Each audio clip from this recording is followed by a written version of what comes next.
Therapy betrayal uncovered. I knew our relationship was in trouble when she suggested couples therapy, but I never expected to walk into that office and feel like the third wheel.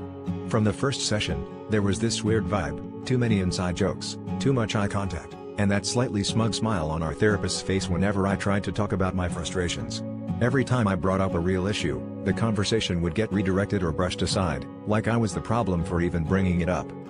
It got worse when our therapist started texting her reminders between sessions, which she insisted were about scheduling.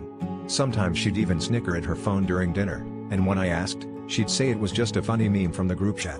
I tried to convince myself I was being paranoid, but the distance between us grew. She was always busy, always on edge, and her patience for me evaporated. Arguments exploded over nothing, and she'd storm out, only to return hours later with that same satisfied glow. One night, after another blowout, I decided I couldn't keep swallowing my suspicions. I confronted her, straight up, "Are you and our therapist friends from before?" She didn't deny it. Instead, she looked me dead in the eye and said, "We dated in college. It's not a big deal."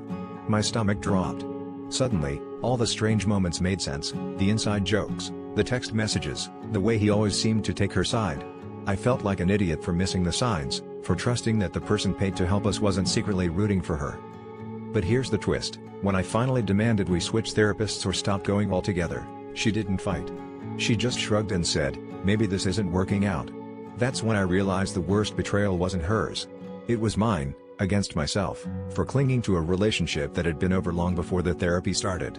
I'd let my fear of being alone blind me to every red flag, and the biggest secret wasn't between her and the therapist, it was the one I kept from myself, that I'd rather be lied to than be alone.